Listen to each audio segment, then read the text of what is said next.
Assalamualaikum warahmatullahi wabarakatuh. Halo anak-anakku, bagaimana kabar kalian hari ini? Semoga kalian semua dalam keadaan sehat, selalu dalam lindungan Allah Subhanahu wa Ta'ala.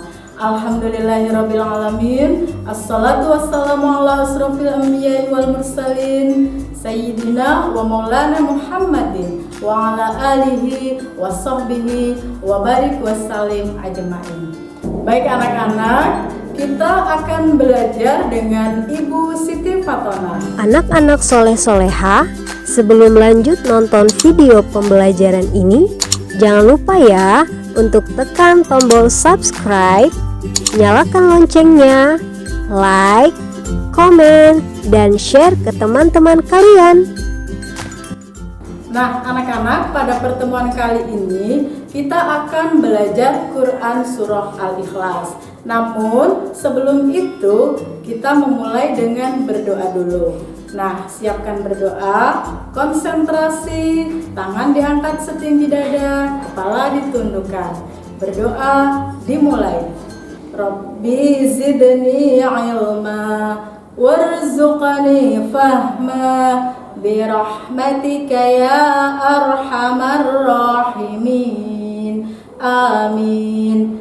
Alhamdulillah kalian sudah berdoa. Semoga dimudahkan dalam memahami pelajaran pada hari ini. Nah anak-anak, tujuan pembelajaran hari ini adalah kalian akan terbiasa membaca Quran Surah Al-Ikhlas. Kalian menunjukkan sikap peduli dan kalian akan melafalkan Quran Surah Al-Ikhlas ayat 1 sampai dengan 4. Baik anak-anak, langsung saja Bu Fatona akan mencontohkan bacaan Quran Surah Al-Ikhlas ayat 1 sampai 4.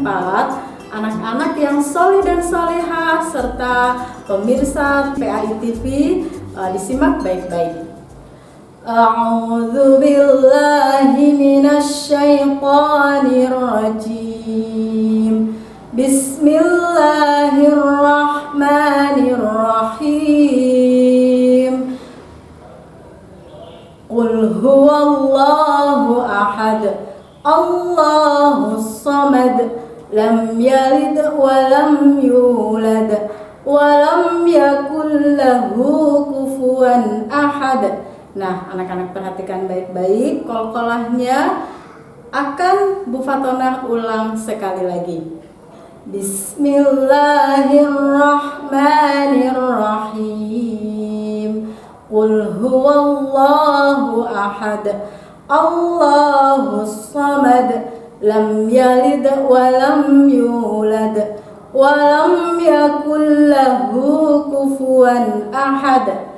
Oke anak-anak, Bu Fatona yakin kalian semua pasti sudah hafal surah Al-Ikhlas. Namun kalian tetap perlu berlatih supaya bacaan kalian benar. Bacaan harus sesuai tajwid. Karena apa? Karena kalau kita mengaji, bacaan kita harus benar supaya kita mendapatkan pahala dari Allah Subhanahu wa Ta'ala. Kalau bacaan kita salah-salah, nanti malah mendapatkan dosa. Baik anak-anakku, kita lanjutkan.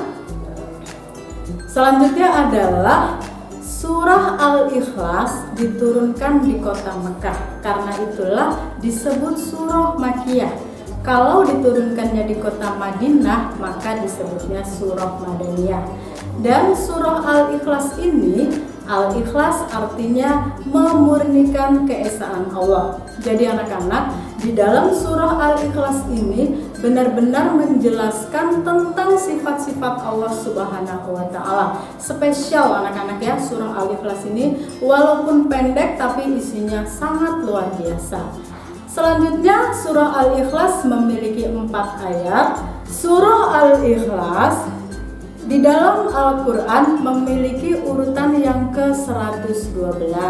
Nah, di dalam Al-Quran itu anak-anak ada 114 surah, begitu ya. Dan Al-Quran memiliki 30 juz. Baik anak-anak, kita akan melafalkan surah Al-Ikhlas ayat ke-1.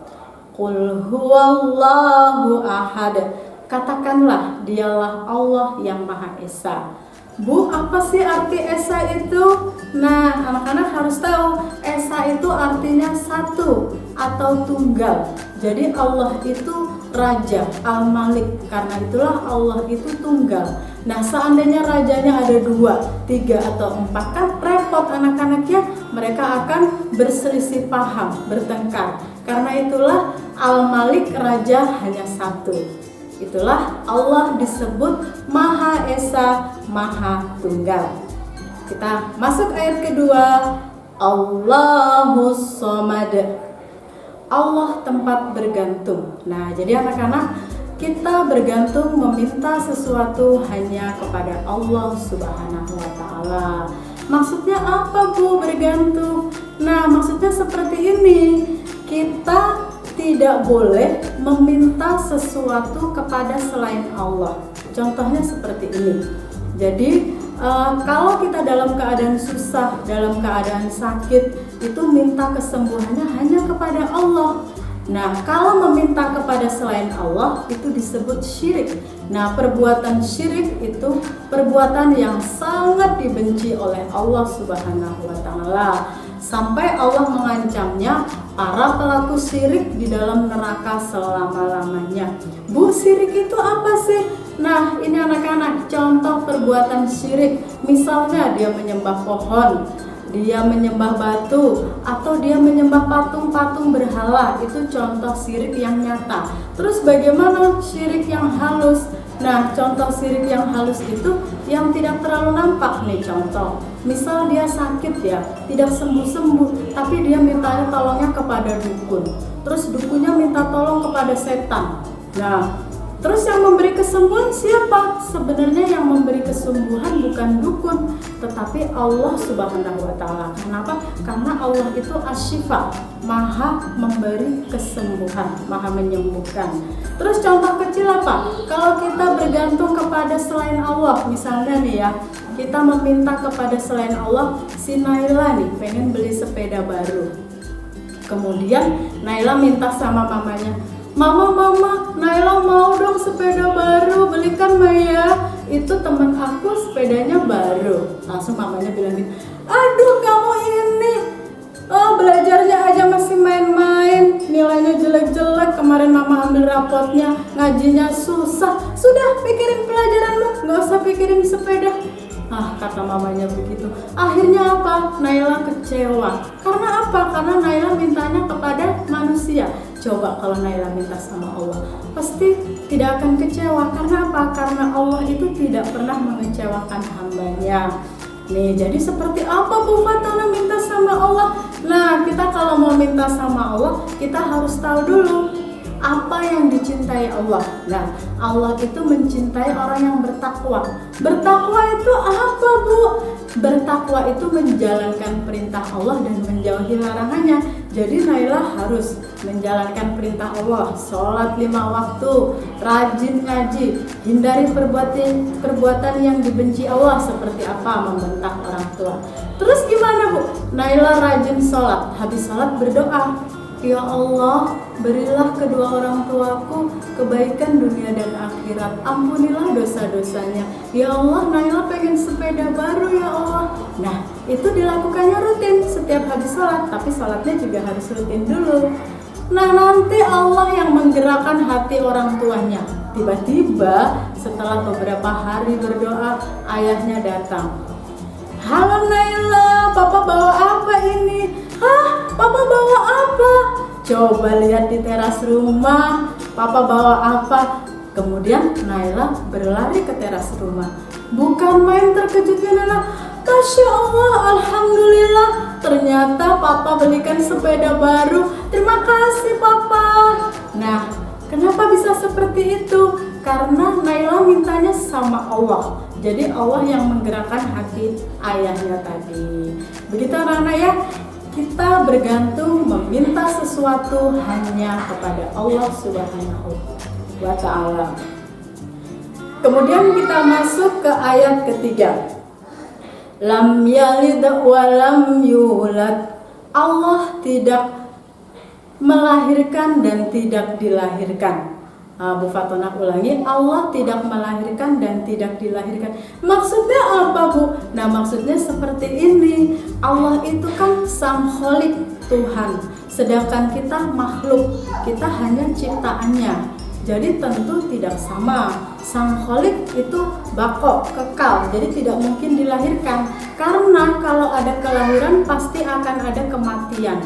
Nih contoh manusia ya, dilahirkan tahun 2000 misalnya ya, 2004, kemudian dia tumbuh menjadi anak-anak, kemudian dia menjadi remaja, setelah itu dia dewasa, dia menikah, dia memiliki anak, kemudian dia tua jadi kakek nenek, terus dia meninggal, dikuburkan, habis deh, nggak ada di dunia lagi.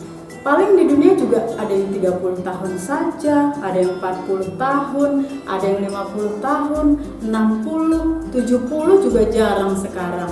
Nah, selesai dah, habis itu nggak ada lagi. Karena apa? Karena dilahirkan. Karena ada kelahiran pasti ada kematian. Itulah Allah itu bako, kekal. Jadi Allah tidak dilahirkan dan tidak mempunyai anak. Begitu anak-anak, bisa dipahami ya. Selanjutnya adalah ayat keempat.